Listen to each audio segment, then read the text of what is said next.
Years ago, you experienced a devastating betrayal when a girl you were in a committed relationship with cheated on you. The emotional pain from this betrayal was profound, but things took a harrowing turn when she falsely accused you of a heinous crime, an accusation that would not only haunt you, but also completely change the course of your life. Following her accusation, the police became involved, leading to an investigation that you were subjected to without any consideration of your innocence. This resulted in a deeply humiliating experience for you, as law enforcement treated you with suspicion, despite the lack of any evidence against you. The aftermath was brutal. Your parents disowned you without a second thought, choosing to believe the word of your ex-girlfriend over their own son.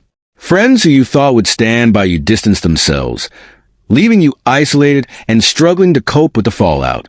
You were banned from campus, forced to take exams in a monitored setting, and essentially shunned by the community that had known you your entire life. This sequence of events left you feeling shattered, with no support system and a tarnished reputation. Unable to bear the weight of it all, you made the decision to leave your hometown. With the help of your best friend, you packed your belongings and left without a plan, seeking a fresh start somewhere far away. Eventually, you managed to carve out a new life, working various jobs until you could afford a small apartment to distance yourself from the pain. You even changed your name legally, symbolically shedding the identity that was tied to such a traumatic chapter of your life. Over time, you rebuilt your life. You returned to school, earned a degree in teaching, and relocated to a different country, seeking to create a new life on the other side of the globe. You found love again, marrying a woman who was patient and understanding of your past. Together, you started a family, and for the first time in years, you felt a sense of belonging and happiness. However, everything changed when, out of the blue, your father appeared at your doorstep. It had been years since you had any contact with him following your disownment, and his sudden reappearance brought back all the painful memories you had tried so hard to leave behind. When you saw him standing there, you were overwhelmed with emotion and instinctively slammed the door in his face. This reaction stemmed from years of hurt and betrayal, not just from him, but from everyone who had abandoned you during your darkest time. Your wife, sensing the gravity of the situation, stepped in to confront your father, expressing her anger over how he had treated you. After a heated exchange, she returned to inform you that your father had some news. He revealed that he had encountered your ex-girlfriend, who had admitted in a text conversation that she had lied about the accusation. She expressed regret for ruining your life and mentioned that she had sought your father's help with her phone issues. Instead of taking this information to the police or confronting her, your father decided to find you and tell you that he believed you, all these years later. This revelation left you in a state of disbelief. Your father's visit, meant to be an olive branch, felt more like a hollow gesture after the years of hurt and abandonment. You were flooded with anger, confusion, and the overwhelming sense that he was now trying to redeem himself after the damage had already been done. In that moment, you faced a critical decision, whether to let him back into your life or to shut him out completely, once and for all. As you processed this, you understood that this moment was not just about him. It was about you and your family. Your past was colliding with your present, and you had to decide how to navigate this emotional landscape, knowing that whatever choice you made would have lasting consequences. He mentioned that he hadn't told my mother yet about his intentions, and he was curious if I would be open to reconciling with her, as if that would be a simple thing to do. That night, I found myself unable to sleep. I sat in the kitchen, staring blankly at the walls, overwhelmed by a mix of emotions and confusion about what to do next. My wife stayed up with me, but I felt unable to share my thoughts with her. I just didn't know what to say.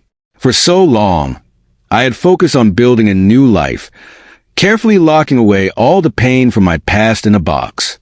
Now, that box had been brutally ripped open, and everything I had tried to forget was spilling out all over the place. I considered the idea of taking my children and leaving, just packing our lives and starting fresh somewhere far away. But I realized I had done that before, and it hadn't worked out well. I couldn't put my family through that again.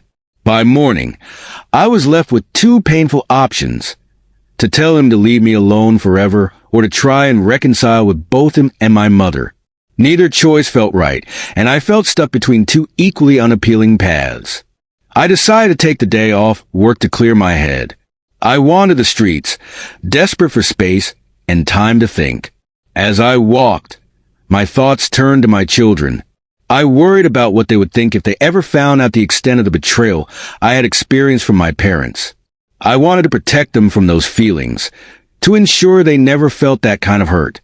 However, I grappled with whether I could truly protect them while still harboring so much anger inside me.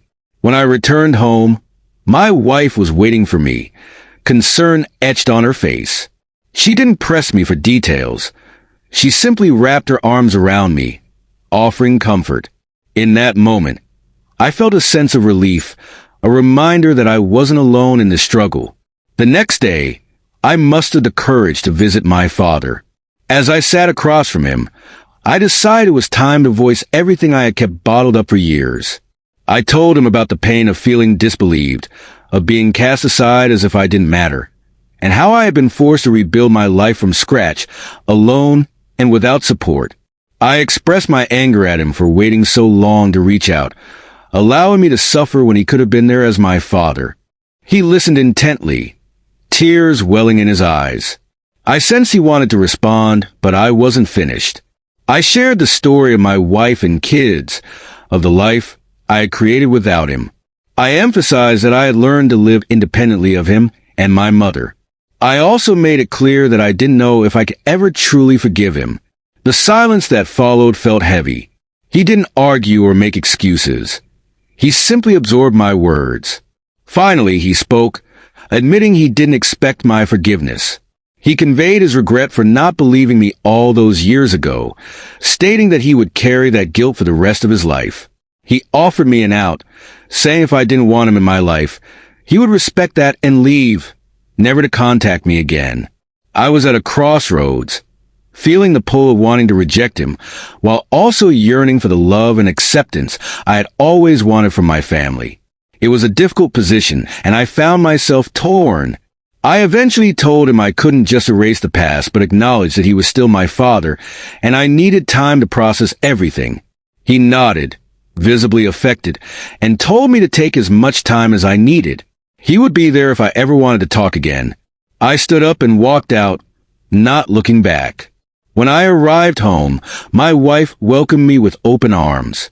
I shared everything that had transpired, and she held me tightly, providing solace.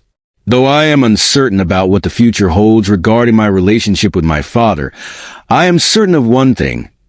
I am no longer the same person I was before this confrontation. I feel stronger now, and I refuse to let anyone take that strength away from me. In a recent update, I wasn't planning on sharing my thoughts so soon, but I felt it would be beneficial to express my journey. After reflecting on the feedback from my previous post and the myriad comments I received, I've decided to take some time off work to process everything that's been weighing on my mind. I've been replaying many thoughts and feelings, and there are a few questions that have come up repeatedly that I'd like to address. Firstly, I want to clarify that I have not reconciled with my father yet.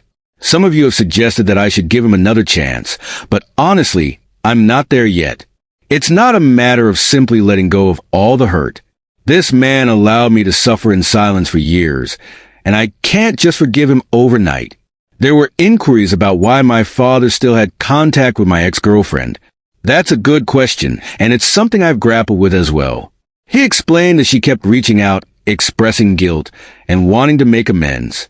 Apparently, she was too scared to come forward and admit the truth, yet she continued to keep tabs on my family. I'm skeptical about this. Part of me feels it's just an excuse, while another part wonders if she truly has felt guilty all along. Regardless of her feelings, I don't want her in my life anymore. I haven't spoken to my mother yet. My father mentioned that he hasn't told her everything, but I'm hesitant to open that can of worms. After all, she was willing to throw me away so easily back then. What's to say she wouldn't do it again? Recently, I visited my father again, thinking some space might provide clarity. Walking into his apartment, I saw a man who looked defeated, as if he were bracing for me to walk out of his life for good. Part of me wanted to do just that, but I found I couldn't, not yet. We talked, and I pressed him on why he hadn't stood up for me, why he didn't demand answers or believe his own son over some girl I was dating. His responses were lacking. He kept repeating how sorry he was, and how fear clouded his judgment. This infuriated me. He claimed to be scared, yet I was the one who lost everything. My family, my friends, my life. Despite my anger, I have to acknowledge that a part of me still wants him in my life. I told him that while I'm willing to take baby steps toward rebuilding some form of relationship, it's going to take a long time for me to trust him again. He said he understood and was ready to do whatever it takes to earn that trust back. However, I'm unsure if I believe him or if I'll ever fully trust him again. For now, I've decided against fully reconciling with him. I need time and space to heal. Maybe in the future, I'll allow him back into my life in some small way, but right now, my focus is on my family. My wife and kids are my priority. I don't want to risk bringing any negativity or toxicity into their lives. I ended up telling my son that the man at the door was just a colleague from work, which felt like a suitable explanation for now. As they grow older, I know I will have to tell them about my past and the people who have hurt me. I just hope that by the time I have to do that, I'll be strong enough to handle it. To anyone who has gone through something similar, know that you are not alone. People will hurt you. People will betray you, but it's possible to rebuild and move forward, even when it feels impossible. Sometimes, those who have hurt you will attempt to re-enter your life, and it's up to you to decide whether they are worth it. As for me, I'm still navigating that path. Thank you all for your support. If anything changes, I'll keep you updated, but for now, this is where my story stands.